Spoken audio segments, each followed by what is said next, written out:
We are back once again with yet another game developer interview here at Game Devs of Color Expo 2024. I am one of your two hosts, the Purple Sharpie, but you can call me Sharpie if you're feeling especially sunsetty today. I am here today with two different developers from Sunset Visitor Studios. I have Remy Siu, who is the founder and creative director of the studio, as well as Pinky Lee, who is the narrative designer on staff. Welcome both to this interview. Thank you so much for being here today.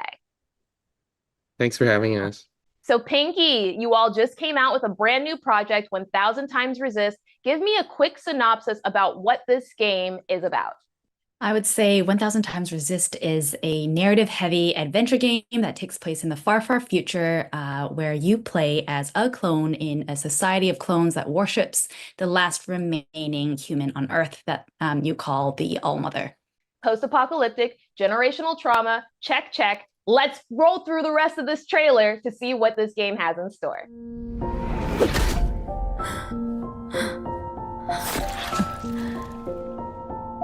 Tell me, Watcher, is there a feeling worth getting incinerated over?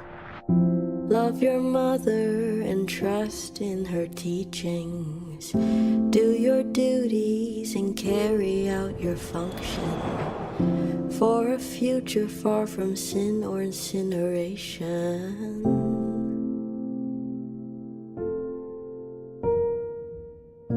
We're all just flowers in a garden of her making. Soon we'll grow beautiful enough to be worth taking. The All-Mother, she shines so bright, but Mother's glow is not as warm as it had seemed to be, and it feels very far from me, and it feels very far from me.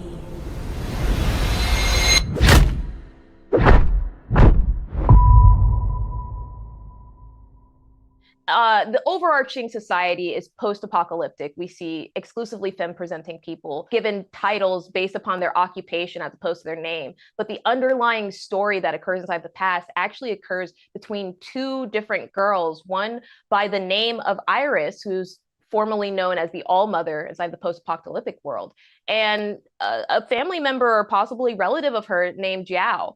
They have what I would consider a sisterly relationship, but can you expand a little bit more about their relationship and what that was like designing specifically that story?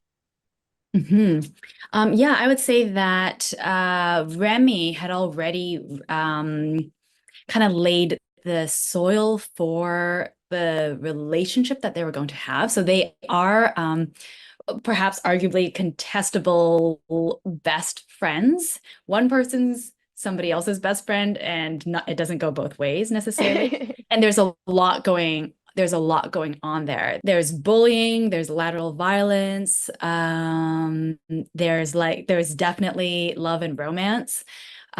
And there's definitely a cultural clash. And so Zhao is a new immigrant, and Iris is first generation, or some people call second generation. So she was born in the West. It's kind of this setup. All of these differences start to reveal themselves through interactions that they have. And just for any viewers right now, we are not going to be discussing any spoilers past chapter 1. If you are interested in additional aspects of the game, I highly recommend playing it. It is currently available right now on Steam and Nintendo Switch. Play 1000xRESIST. It's a good game. With that being said, let's get further into this interview.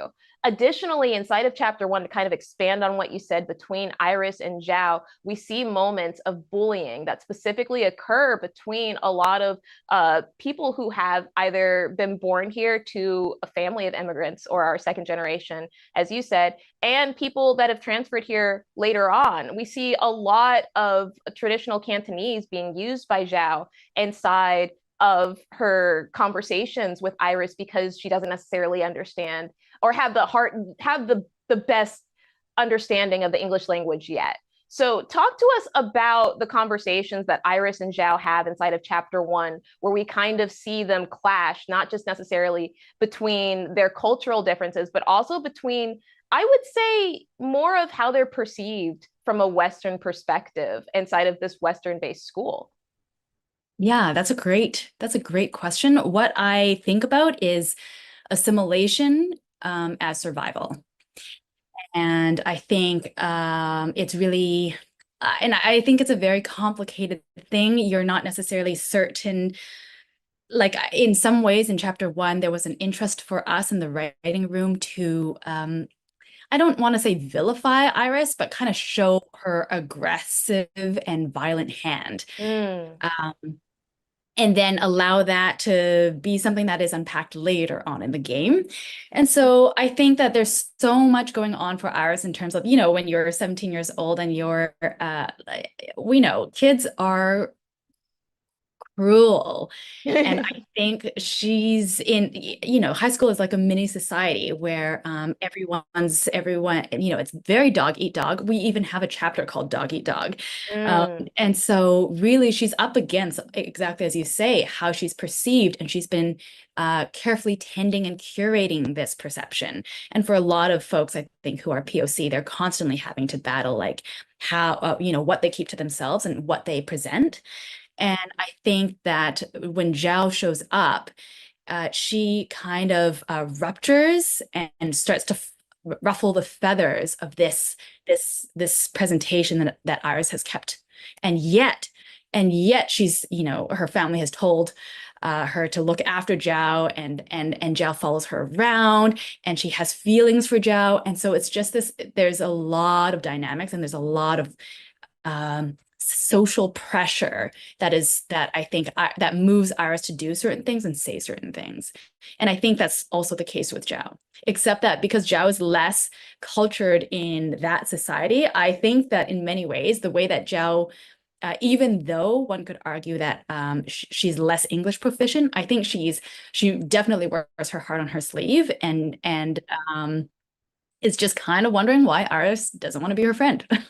Very, very, very correct. I actually want to go over to Remy for this next question. We're going to take a look at the overworld, which is this post-apocalyptic society that we've been talking about. We experience it through the eyes of the main character, exclusively known as Watcher, which is her occupation and her title. And inside of chapter 1, she's going through the memories of Iris, known as the ALLMOTHER, who has become kind of this transient goddess figure inside of the post-apocalyptic society, where she determines everything, every single aspect of being, and people are essentially created to help please her, to help move her forward inside of her life. Talk to us about why we are kind of given this post-apocalyptic world where we see people not necessarily giving identifiers of names, but kind of dehumanized and exclusively known as their proficiencies or their jobs. Is that an aspect of capitalism? Is that commentary on something else? Just expand on that for me, if you could. Yeah, I think that especially in the subsequent chapters, you start to understand that the society that the ALLMOTHER has built, it has a little bit of, it's rooted in some kind of kid-like, childlike way of looking at the world. And so, you know, when we were originally kind of thinking about these functions, you do see essentially sisters being reduced to what someone does. And you know, there's an aspect of, yes, like, you know, capitalism does do that to you as well. But I think with the certain parts of the game, that kind of innocent, childlike way of looking at the world was something that we wanted to have to juxtapose some of the more stark events that happen later in the game, which is all I'll say. And so for example, something like knower. Knower is not a real occupation, I guess. And so it is that kind of childlike play of like, oh, this person is actively knowing things. Yeah. Let's talk a little bit more about how we got here. Watcher is essentially someone whose occupation is to relive Iris or the All-Mother's memories and basically become close to her in that way so that she's able to both empathize and understand her more as a person. In that method, she also has the ability to not only traverse time back in the past and coming to the future, but she also has the ability to experience Iris's memories and understand personal conversations that no one outside of Iris has had. Specifically, inside of chapter 1, we get to understand how this everything inside the post-apocalyptic world kind of started. Turns out there was a virus, which is going to sound very, very common to basically anybody who lived through 2020, that started inside of possibly another country, and now is everyone inside of this area is in high alert, being told to watch out because the telltale way to find out is if someone's eyes are wandering or watering. And so we see people start to kind of be worried about this upcoming event that's happening because they're worried about people possibly infecting them. There are a lot of correlations between this sickness and COVID-19. We see a lot of animosity, similar to what Pinky described as overt nationalism, but also just overarching assimilation inside of the conversations. But it becomes a lot more racial when you add the virus component onto it. And while I was playing it, it was hard for me not to liken that to the COVID-19 pandemic and the way that a lot of, especially Northern Americans, especially people inside government positions, blamed China for the creation of this virus. Was the COVID-19 pandemic in any way, shape, or form a part of the process of the creation of this story? Or did you all come up with this idea from something else? I'd like to start with Remy and possibly move over to Pinky for expansion there.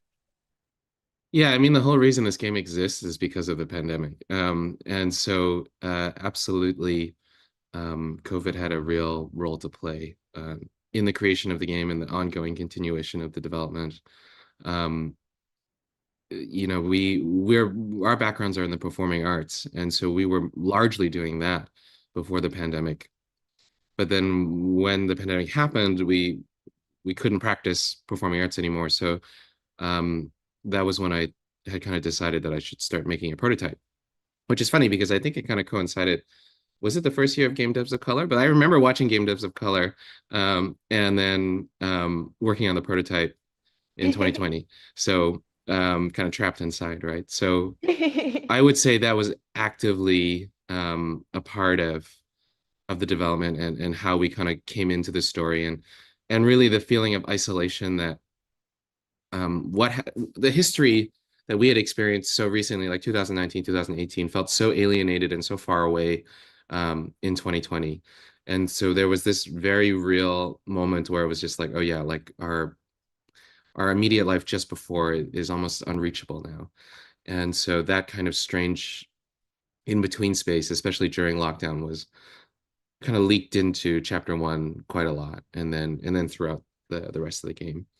And so I would say the whole game, and without spoiling too much, is very obsessed with the year 2020, now that I think back to it. So yeah, I mean, I'll pass this one off to Pinky now. I don't think I have anything to add. Woman of very succinct words, but when you capture it that well, Remy, it's really hard to follow it up. So as we are now winding down in this interview, I want to take time again for thanking both of you, Remy and Pinky, for expanding on this story and taking time to be here with us today. I think a lot of people haven't necessarily had an opportunity to reflect on a lot of the destruction that was caused through COVID-19, the lives we lost, the occupations that have still not necessarily recovered here. But I think that 1000xRESIST is doing a great job of making sure that performing actors not only stay employed, but also move forward inside of our culture. Thank you, Remy. Thank you, Pinky.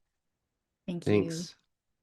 Everybody, that's going to do it for yet another game developer interview courtesy of Game Devs of Color Expo 2024. If you'd like to support Sunset Visitor Studios, I highly recommend going on over to Steam or the Nintendo Switch and picking up their latest project, 1000xRESIST. You will not regret it. I didn't at all. That game is great. I really enjoyed playing it. But I will sign off yet now and allow you to explore even more of this GDOC Expo 2024. See y'all later.